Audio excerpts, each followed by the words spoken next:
नमस्कार, मैं हूं मनविंदर। एमबीएन नेटवर्क में एक बार फिर से आप सभी राष्ट्रवादियों का बहुत-बहुत स्वागत है। चैनल को सब्सक्राइब कर लीजिए, वीडियो को लाइक कर लीजिए और हमारे साथ इस चर्चा में अंत तक बने रहिएगा। देखिए, जब कोई संत बात कहता है तो उसके बहुत बड़े अर्थ होते हैं।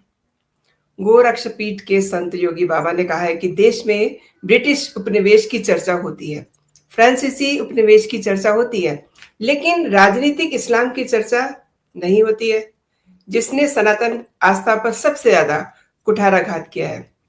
अब योगी बाबा का ये कथन अपने आप में बहुत सारे अर्थ समेटे हुए हैं, क्योंकि छत्रपति शिवाजी महाराज, गुरु गोविंद सिंह जी, महाराणा प्रताप और महाराणा सांगा, इन्होंने राजनीतिक इस्लाम के खिलाफ लड़ाई लड़ी थी।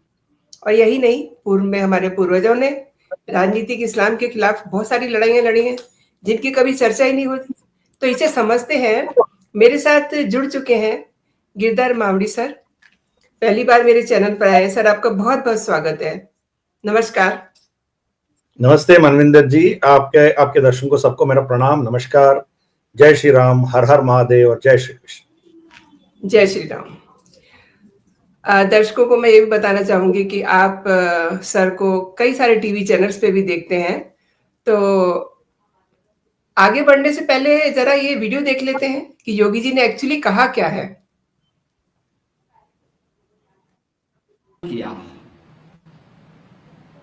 ब्रिटिश उपनिवेश की चर्चा होती है, फ्रांस के उपनिवेश की चर्चा होती है, लेकिन राजनीतिक इस्लाम की कहीं चर्चा नहीं होती।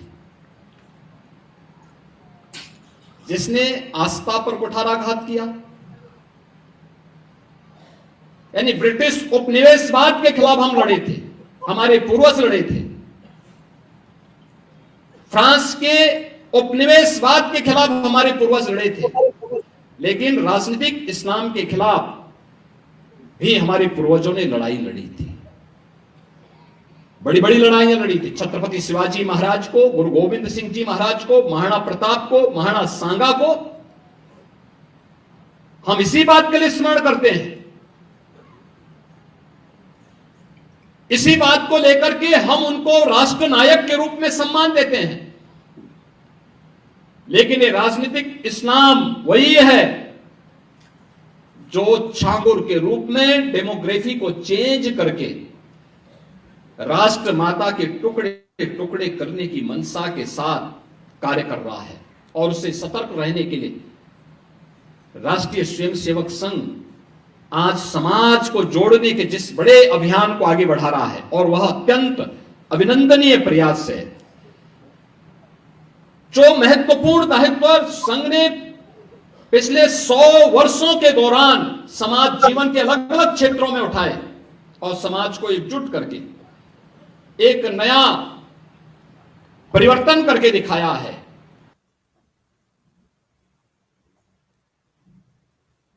जी सर, तो इसे आप किस तरीके से सर डिफाइन करते हैं?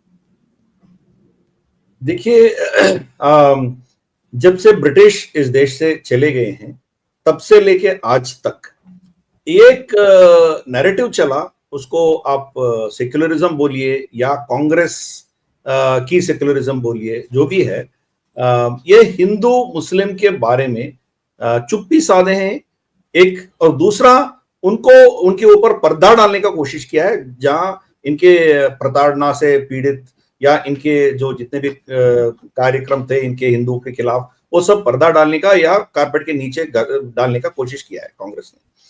तो योगी जी उसी को उछाल रहे हैं। ये तो आज की बात नहीं है, हम तो कम से कम 1000 साल से लड़ रहे हैं। देश के भिन्न भिन्न भागों में अलग अलग तरीके से हम लड़े थे। ये इस्लाम मुस्लिम इन्वेशन आक्रांता आने से पहले से ही यहाँ युद्ध होते थे। 2 हिंदू राजा को बीच में भी बहुत युद्ध हुए हैं। एक राजा, हिंदू राजा हारता है, दूसरा जीतता है। तो हारे हुए राजा के परिवार के साथ कोई बदसलूकी नहीं होती थी, उनको सम्मानपूर्वक वहां से निकाल देते थे।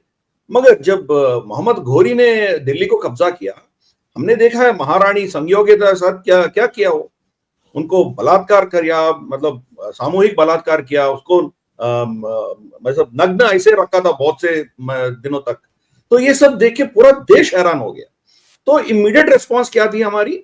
महारानी पद्मिनी जैसे रेस्पॉन्स थी, जोहार करो, मर जाओ, इनके हाथ में मत पड़ो। फिर तीसरा रेस्पॉन्स हमारी क्या रही? ठीक है, जैसे बकासुर को हर दिन एक आदमी चाहिए खाने के लिए, हम हमारी परिवार से एक लड़की को दे देते हैं, राजा की बेटी हो या बहन हो, इन आक्रांतों के हाथ में दे देते, फिर शांति स्थापित करते थे। ये एक तीसरा हमारी उनके खिलाफ हमारी जो ऑप्शन थी। धीरे धीरे हम छात्र उठाने लगा, इनको अपोज करने लगा, बहुत कुछ करने लगे। ये तो नॉर्थ में जो भी होता है इसके बारे में बहुत चर्चा होती है, जैसे योगी जी ने बताया, राणा सांगा के बारे में बताया, बहुत से महान योद्धाओं के बारे में बोला है। अब देखिए ईशान्य में भी देखिए, ईस्ट में लचित बरफुकन ने इसको आने ही घुसने नहीं दिया उधर, पूरा इनके मुगल सेना 100% तबाह हो गया। वो ब्रह्मपुत्र के अंदर ये सब जल के राख हो गया, सब एक भी नहीं बचा। और दक्षिण में देखिए, जब ये वरंगल काकतीय साम्राज्य को पतन किया, उसके बाद दक्षिणामनाय शंकराचार्य का पीठ श्रृंगेरी में जो है, उनके उस काल के जो मठाधिपति थे, श्रृंगेरी शंकराचार्य थे, स्वामी विद्यारण्य तीर्थ, एक बहुत बड़ा साम्राज्य को खड़ा किया, विजयनगर साम्राज्य, जो ऑलरेडी प्रताप रुद्र के उनके मतलब छोटे छोटे ऑफिसर्स थे उनके पास, हरिहर राय, बुक्कराया, उनको धर्मांतरण किया था उलुग खान ने, तो गियासुद्दीन शमशुद्दीन नाम था उसका, फिर दोबारा उसको घर वापसी करके उन्हीं से ये महासाम्राज्य स्थापित किया। 250 साल 250 ईयर्स ये मुसलमानों ने, या मुगल तो आए नहीं थे, मगर उससे पहले जितने भी तुगलक के जितने भी वंश आए थे, लोधी, जो भी जितने भी थे, वो दक्षिण में घुसने ही नहीं पाए। इसीलिए आज देखेंगे आप, यहाँ आपके भव्य मंदिर दिखते हैं आपको, चाहे वो तिरुवनंतपुरम के पद्मनाभ स्वामी मंदिर हो, तिरुमला के मंदिर हो, बहुत से संपत्ति, बहुत से हमारी श्रद्धा, हमारी जो जितने भी हमारी आस्था के बिंदु थे, अब बिंदु बच गया, वो दक्षिण में है। क्यों? उधर भी लड़ाई चली, तो बहुत स्तर पर हम लड़ते रहे। इसी के जिक्र किया योगी जी ने। तो ये जो पॉलिटिकल इस्लाम है, वो मतलब इस्लामिक शरिया के आधार पर ये लोग लड़ते हैं, और लड़ने के बाद वहां क्या क्या ये लोग तबाही मचा है आप देख सकते हो। अभी उत्तर भारत में आपको इतने भव्य भव्य क्षेत्र है, कहीं भी एक मंदिर नहीं दिखेगा आपको, जो इनके आने से पहले से बनी हुई एक मंदिर नहीं दिखेगा, सब तोड़ा गया, कुछ भी बचा नहीं है आपको। तो मगर दक्षिण में तो थोड़ा बहुत बचा हुआ है, मगर उत्तर में तो खत्म कर दिया ना। तो इसी की बात कर रहे थे योगी जी। वो एक रिलीजियस अटैक्स थे हमारे ऊपर, फिर कल्चरल अटैक्स थे, फिर तीसरा हमारी महिलाओं के साथ ये लोग क्या किया। उसके पहले आप देखिए, आप किर्गिस्तान से लेके आप बाली तक, फिर कैस्पियन सी से लेके आप लाओस तक, अखंड भारत में कहीं भी माँ की मूर्ति जो होती है वो ब्लाउज पहने हुए नहीं दिखती आपको। तो वो मोरालिटी, ये इस्लामिक या क्रिश्चियन मोरालिटी हमारे ऊपर थोपा नहीं गया था उस पर समय, उसको हम श्रद्धा से देखते थे, माँ के रूप में देखते थे। मगर ये आने के बाद देखिए, पूरे हमारी महिलाओं के सर पे हमने घूंघट डाल दिया, दुपट्टा डाल दिया, ताकि ये म्लेच्छ वहां से जा रहा है तो उसको मुंह ढक के, उसको बंद करके उसको नहीं दिखाना है, क्योंकि वो इनके चेहरा देखेगा तो उसके दिमाग में क्या उठ बैठेगा। तो ये सब हम झेला है, कम से कम 1000 साल हमने ये सब झेला है। फिर भी आज 80% से ज्यादा अभी भी सनातनी है, मतलब हमने जीता है इस मतलब इस्लामिक जो पॉलिटिकल इस्लाम है उसके खिलाफ हमने जीता है। मगर आज क्या हो गया, कांग्रेस के पिछले 70-75 साल से इनके जो जितने भी पॉलिसीज थे, इनके जो भी थे, इसको पूरे नजरअंदाज कर दिया, कारपेट के नीचे धकेल दिया इसको। योगी जी उसी को बता रहे हैं कि ये हमारे लिए खतरा है, इसको आप इग्नोर नहीं कर सकते हो। हमारे देश के ऊपर जो, जैसा मैं कहता हूं, 7 शक्तियां हैं, सबके नाम अंग्रेजी में यम अल्फाबेट से शुरू होती है। एक तो मुल्ला, दूसरा मिशनरीज, तीसरा आपके मार्क्सिस्ट, चौथा आपका मैकाले, जो नाम तो हिंदू नाम रहते हैं मगर इनका सोच अलग रहती है, जैसे एन राम हिंदू का हो, रामचंद्र गुहा हो, ऐसे बहुत लोग है ना। फिर 5वां मैकडोनाल्ड सिख, जो खालिस्तानी है, यम। इन 5 को समर्थन देने वाले 2 और शक्तियां हैं, एक मीडिया है और दूसरा मार्केट फोर्सेस, मतलब डीप स्टेट बोल के चलिए आप। इनको फंडिंग कौन दे रहा है? तो ये सातों मक्कार, इनको मक्कार बोल सकते हैं हम, माकार से शुरू होता है ना मक्कार, इन 7 मक्कारों के चलते हुए इस देश की ये दुस्थिति है। फिर भी हिंदू लड़ रहे हैं, अपने अपने स्तर पर लड़ रहे हैं। अब देखिए हलाल की बात भी योगी जी ने उठाया, बिल्कुल, वो एक जिहाद है इनके। मैंने देखा है कम से कम 50 वैरायटीज ऑफ जिहाद है। एक हमने लव जिहाद तो जानते हैं, सब जानते हैं, लव जिहाद है, फिर आपका ये लैंड जिहाद है, फिर हलाल जिहाद है, फिर थूक जिहाद है। कितने वीडियोस निकल गए हैं, यहां से आप खरीदोगे तो वहां थूक के वो फिर खाना आपको देते हैं। थूक जिहाद है, मतलब पानी के जिहाद है, बहुत से, मतलब 50 वैरायटीज ऑफ जिहाद ये लोग समाज के ऊपर ये कर रहे हैं। तो इसके बारे में चर्चा होना है। जब चर्चा होगी तब दूध की दूध पानी की पानी निकल के आएंगे, फिर लोग समझ पाएंगे। नहीं तो क्या होता है, हम हिंदू की दृष्टि से सब कुछ देखते हैं, सर्वधर्म एक ही है, सर्वधर्म को हम रेस्पेक्ट देना है, ये सब बकवास हम बोलते हैं। हमारी प्रॉब्लम है कि हमारे स्वबोध नहीं है, हम कौन है हमें पता नहीं है। क्या भगवान कृष्ण ने वहां नीचे लेटे हुए कर्ण को, जो रथ की पहिया उठा रहे थे, क्या भगवान कृष्ण ने बोला कि संयम बरतो, वो जब उठ के आएगा तब उसको मारो? अर्जुन को क्या संदेश दिया? मारो उसको, अभी मारो। उसको क्षमा नहीं किया। वो उस छात्र हमसे कहां निकल गई? पृथ्वीराज चौहान मोहम्मद गोरी को क्षमा करके क्यों भेज दिया वापस? क्या हमारे शास्त्रों में कहीं लिखा है? हम वो खोया है, इसीलिए स्वबोध नहीं है हमें। दूसरा, शत्रुबोध बिल्कुल नहीं है।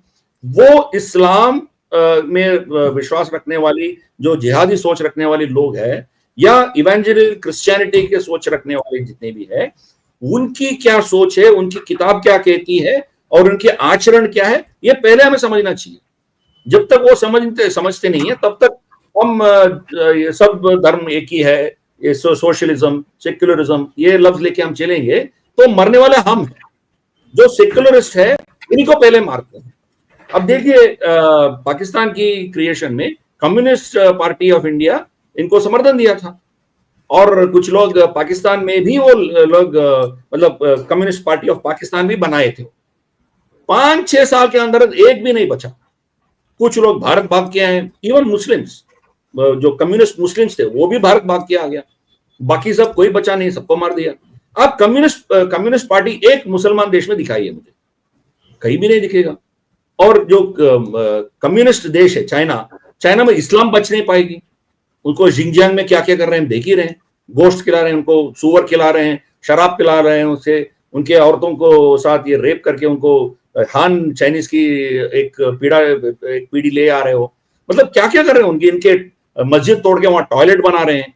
तो इन देशों में जहां इस्लाम की शासन है, वहां ना क्रिश्चियनिटी पल पाती है ना कम्युनिज्म पल पाती है। कम्युनिस्ट देशों में ना इस्लाम ना क्रिश्चियनिटी। वहां चाइना में इवन कार्डिनल्स को अपॉइंट वेटिकन नहीं कर सकती है, चाइनीज कम्युनिस्ट पार्टी अपॉइंट करती है। तो मगर ये इनके टारगेट, ये शक्तियों के टारगेट भारत है और इजराइल है। दो ही ये दो सभ्यता जो है, इनके खिलाफ लड़के भी हम जिंदा रहे हैं, अभी जिंदा है, इसीलिए इनके हजम नहीं होती है। इजराइल के खिलाफ क्या कर रहे हैं हम देख ही रहे हैं। मैं ये नहीं कह रहा हूं कि जुडाइज्म बहुत अच्छा रिलीजन है, जो भी है उनका सोच है, क्योंकि इस्लाम और क्रिश्चियनिटी उन्हीं से पैदा हुए थे, एक देवता की आराधना जो भी है, हम उनसे भी आपत्ति है, मगर उनको खत्म करने की इनकी सोच जो है वो उसके खिलाफ हम खड़े हैं। तो वही चीज हिंदुओं के साथ भी होता है। तो जो अब्राहमिक सोच जो इसके खिलाफ है या इसके अलग सोच रखते हैं, उसको खत्म करने की इनकी किताब क्या कहते हैं। जूस के खिलाफ तो क्या बोला है, कोई भी जू एक पेड़ के पीछे या पत्थर के पीछे छुप गया है तो वो पत्थर और पेड़ मुंह खोल के चिल्लाएगा मुसलमानों को आके उनको मारने के लिए। ये लिखा है, कुरान में लिखा है। तो आप इसको इग्नोर करोगे, फिर वहां मुसलमानों को भी हक है, इनको भी हक है, ये सब बकवास बोलते जाओगे तो कौन बचेंगे? तो ये चीज है, भारत में भी यही प्रॉब्लम है। जहां जहां इनकी आबादी बढ़ती जा रही है वहां आप घुस भी नहीं पाओगे। यहां तक हो रहा है कि उनके गली से आपकी रामलला की यात्रा, शोभा यात्रा भी लेके नहीं जा पाओगे। तो पथराव के डर के बहुत से मंदिरों ने, बहुत से ये शोभा यात्राएं वहां से निकलना बंद भी कर दिया। हमारे देश में हमारे रामलला को आप वहां से लेके नहीं जा सकते हो। ये हो रहा है। अब जो वो चुनेंगे वो आके क्या क्या बकवास करते हैं, अब देखा है। तो ये चीज योगी जी ने जिक्र किया है उसमें कि ये जो पॉलिटिकल एंगल है, हर एंगल से जुडिशरी जिहाद है इनका, लीगल जिहाद है। वहां जाके ये अभी देखिए संभल में आप क्या कर पा रहे हो, कुछ नहीं कर पा रहे हो। आपके पास इतना एविडेंस आपके सामने है मगर कुछ नहीं कर पा रहे हो आप। अब देखिए लेफ्टिनेंट गवर्नर जम्मू कश्मीर का, वो तो लेफ्टिनेंट गवर्नर है भाई, the highest authority, chief minister से भी ऊपर है उनका कैपेसिटी, पूरा लॉ एंड ऑर्डर उनके अंडर है। जब लेफ्टिनेंट गवर्नर ने मार्तांड सूर्य मंदिर में जाके वो हवन करता है, उनके खिलाफ एफआईआर हो जाता है। तो आप समझ सकते हो यहाँ क्या क्या चल रही है। तो योगी जी की जो स्टेटमेंट है, बहुत कम समय में जो बोला है उतना बोला है, मगर उसके पीछे आप जाके देखेंगे ये एक सच्चाई है। पूरे देश में ये चल रहा है। लीगल सिस्टम की यूज करेंगे, आपके कॉन्स्टिट्यूशन की यूज करेंगे। अभी 1991 प्लेसेस ऑफ वर्शिप एक्ट ले लीजिए, या आप आर्कियोलॉजी एक्ट ले लीजिए। इसमें 1947 से पहले जो स्टेटस था उसी को आपको मेंटेन करना पड़ता है, उसमें कोई बदलाव नहीं ला सकते। मार्तांड सूर्य मंदिर ही ले लेंगे, उसमें क्या डिस्प्यूट है? कुछ डिस्प्यूट तो है ही नहीं है, वहां कोई मस्जिद बनी नहीं है। अयोध्या, काशी, मथुरा में तो कम से कम मस्जिद बनी है, तो वो डिस्प्यूट है। मगर मार्तांड सूर्य मंदिर में क्या डिस्प्यूट है? फिर भी आप वहां सूर्य मंदिर लगा के पूजा नहीं कर सकते, वो आर्कियोलॉजिकल मॉन्यूमेंट है। ऐसे देश में हजारों ऐसे पड़े हैं तो जहां डिस्प्यूट भी नहीं है मगर आप कुछ नहीं कर सकते। तो आप कुछ करने जाओगे तो पूरा ये इकोसिस्टम आएगी, उसको रोक देगी। तो ये चीज है। तो हर एंगल से ये लोग ये कर रहे हैं, इकोनॉमिक जिहाद, जैसे हलाल की जिहाद। तो वही चीज योगी जी ने बताया। ये एक बिहार की इलेक्शन की दृष्टि से ही नहीं देखना है, एक हमारी सभ्यता, हमारी संस्कृति, हमारी आस्था और हमारी जो आइडेंटिटी है उसको कैसे बचा के रखना है, उसके ऊपर जो अटैक्स हो रहे हैं उससे हम कैसे बचें, वो एक लार्जर प्रश्न भी वो खड़ा कर रहे हैं योगी जी। उस एंगल से इसको देखना चाहिए। बस सिर्फ एक बिहार इलेक्शंस के बारे में बात करना हो तो ठीक है, इस स्टेटमेंट से फायदा हो सकता है भाजपा को, या वहां की प्रजा में थोड़ा इन्फ्लुएंस हो सकते हैं, मगर इससे ज्यादा है पूरे देश की बात कर रहा है, तो पूरे देश में इसके बारे में चर्चा होनी चाहिए। जैसे मैंने कहा, स्वबोध होना चाहिए हमें। जैसे हमारी कौन कौन राजा क्या क्या लड़ाई लड़े थे, कैसे कैसे इनसे हम डट के खड़े थे, इसीलिए हम आज भी 80% हिंदू क्यों है। बाकी जगह पे 5 साल, 6 साल, 7 साल, मैक्सिमम 25 साल के अंदर 100% इस्लामाइजेशन हो गया था। ये पूरे स्थान देखिए, ईरान देखिए, कितना पुरानी सभ्यता है उधर, पूरा कन्वर्ट हो गया। अफगानिस्तान, किर्गिस्तान, कजाकिस्तान, उज्बेकिस्तान सब कन्वर्ट हो गया। तो फिर हम कैसे हिंदू रहे? तो स्वबोध होनी चाहिए, हमारे लोग क्या किया है। फिर शत्रुबोध, इनके सोच में क्या सोच रहे हैं, हमें काफिर वो कैसे सोचते हैं। उनका जो अली ब्रदर्स है ना, जो अलीगढ़ मुस्लिम यूनिवर्सिटी फाउंडेशन स्थापित किया है, उन अली ब्रदर्स का एक स्टेटमेंट, बहुत फेमस स्टेटमेंट था। कोई पत्रकार उनसे पूछा है, आपकी दृष्टि से महात्मा गांधी, वो तो मुसलमान नहीं है ना, आप उससे कैसे उसको ट्रीट करते हो, या उसके ऊपर आपकी क्या राय है?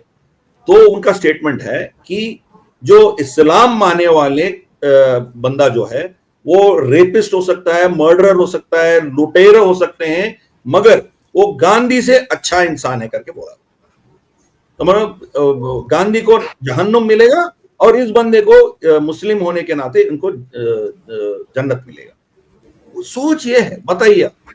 तो आपको जब तक वो सोच नहीं बदलेगा, आप अपने आप को डिफेंड करने का हक आपके ऊपर है ना। गोपाल पाठा जैसे लोग आके आपको डिफेंड करना है, आप सरेंडर होके उसके सामने लेट जाओगे तो आप खत्म हो जाओगे ना। तो इसीलिए हमारे पास 3 कोटि देवताएं हैं, 3-4 और देवता उसमें जोड़ने से हमें कोई फर्क नहीं पड़ेगा, चाहे वो अल्लाह हो या यहोवा हो, जीसस, मोहम्मद, सबको ऐड कर सकते, तो हमें कोई दिक्कत नहीं है। आज भी इनके फोटोज को पूजा भी करते हैं लोग, वो तो अलग बात है कि इस्लाम में वो शिर्क है। तो मैं ये कह रहा हूं कि हमें कोई आपत्ति नहीं है, कोई अलग सोच रखोगे तो कोई आपत्ति नहीं है, मगर आप ये सोच रखोगे कि आप सही हो, बाकी सब गलत है, आप ही जिंदा रहना है, बाकी को जिंदा रहने का हक नहीं है, वो हमें तकलीफ देती है, वो हम एक्सेप्ट नहीं करते। इसके खिलाफ हमें लड़ना है। इसीलिए हमें, जैसे मैंने बार बार कह रहा हूं, स्वबोध होना चाहिए और शत्रुबोध होना चाहिए। ये दोनों चीज जब तक हमारी प्रजा में नहीं है, ये खतरा तो हमारे सर पर रहेगा। सर, आपने बहुत ही शानदार बात की है। योगी जी ने हलाला प्रोडक्ट से सावधान रहने के लिए कहा है। क्यों? क्योंकि सांगुर जैसे लोग पैदा होते हैं। और देखिए, जो सांगुर की कमाई पे पलने वाले लोग हैं, वो भी सर इस समय परेशान है। वो कह रहे हैं, लाइक समाजवादी पार्टी के लोग कह रहे हैं कि दीपक जलाने की क्या जरूरत है। देखिए, अखिलेश यादव का स्टेटमेंट पूरा पढ़िए, उसमें क्या कह रहा है।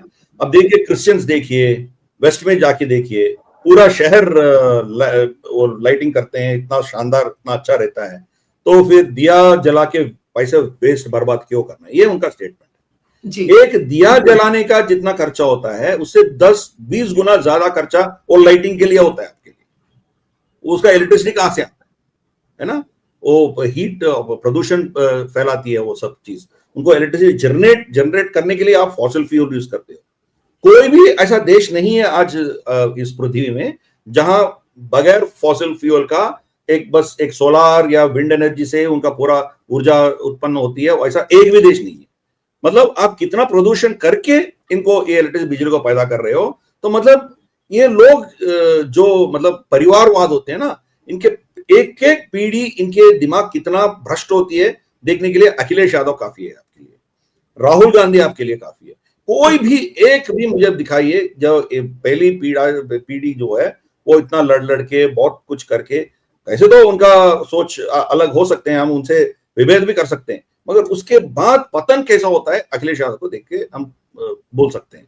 तो इनका सोच क्या है, दिया जलाने से, ये तो नेचुरल फिनोमिना है, ये तो हम तेल डाल रहे हो फिर दिया जला रहे हो, ये तो प्रदूषण तो करने वाला नहीं है।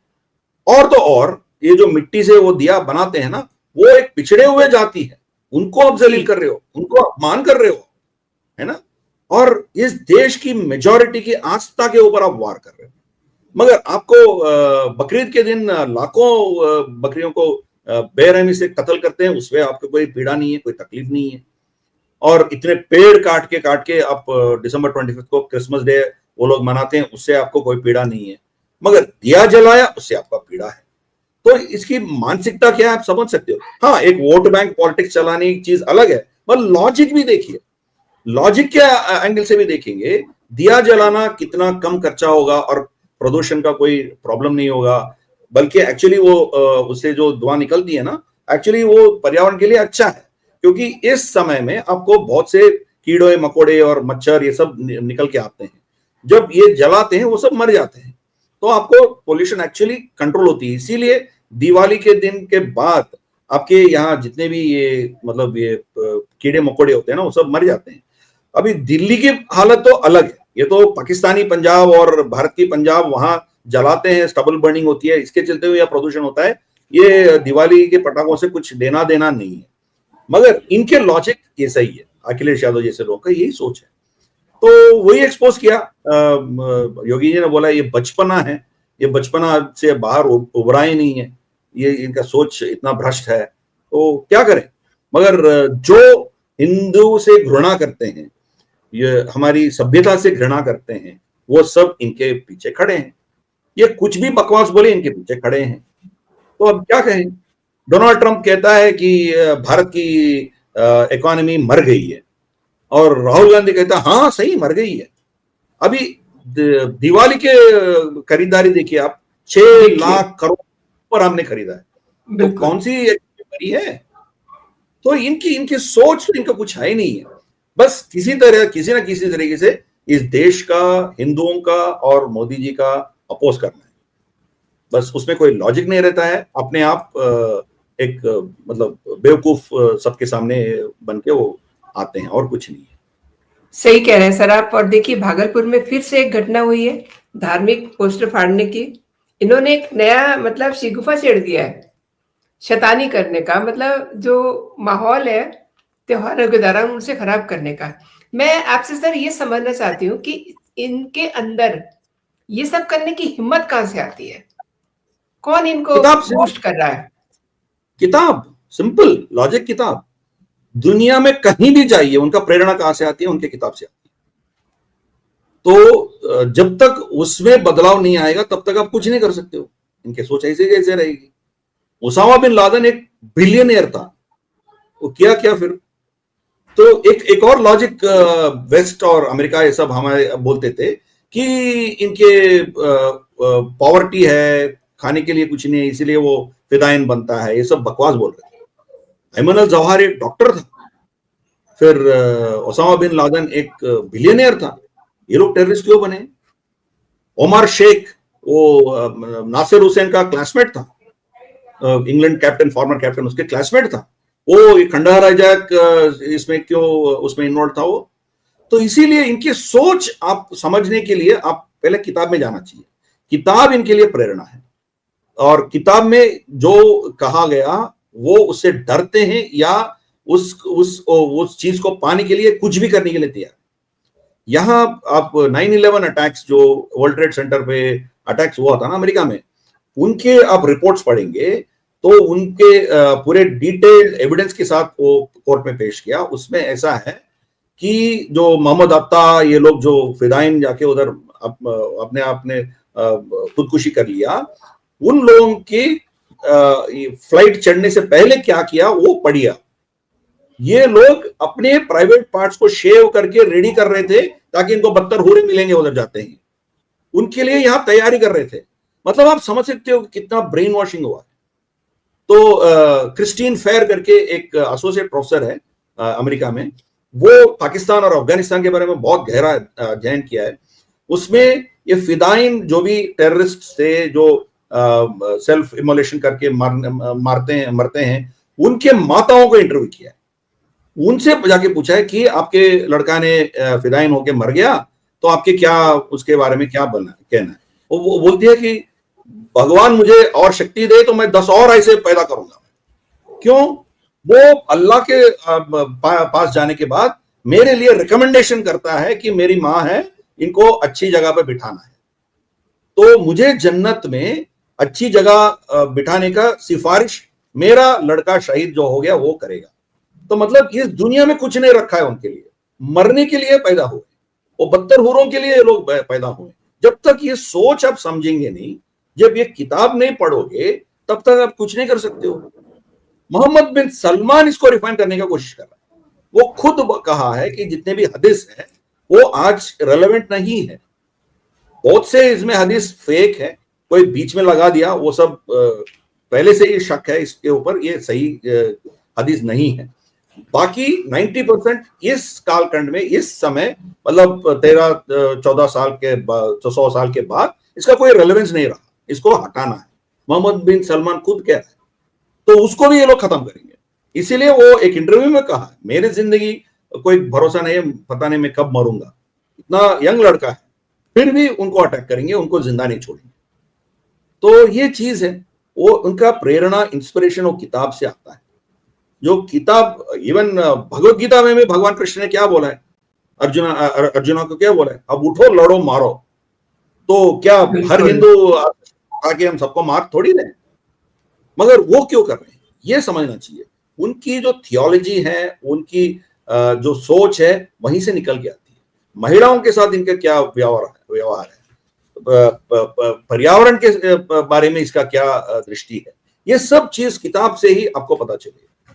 जब तक आप उस किताब और किताब में लिखे हुए चीजों से उसकी प्रेरणा कैसे आती है ये समझेंगे नहीं, तब तक आप मतलब इसके बारे में कुछ आपको जानकारी नहीं मिलेगी, कुछ समझ नहीं आएगी, फिर बाद में आपको ही पछताना पड़ेगा। सर, आपने बहुत विस्तार से इस विषय पे मेरे दर्शकों को जानकारी दी है। मेरे लिए आपने समय निकाला, मेरे शो के लिए समय निकाला, आपका बहुत बहुत धन्यवाद सर। जय हिंद, जय भारत। नमस्कार। नमस्ते। नमस्कार।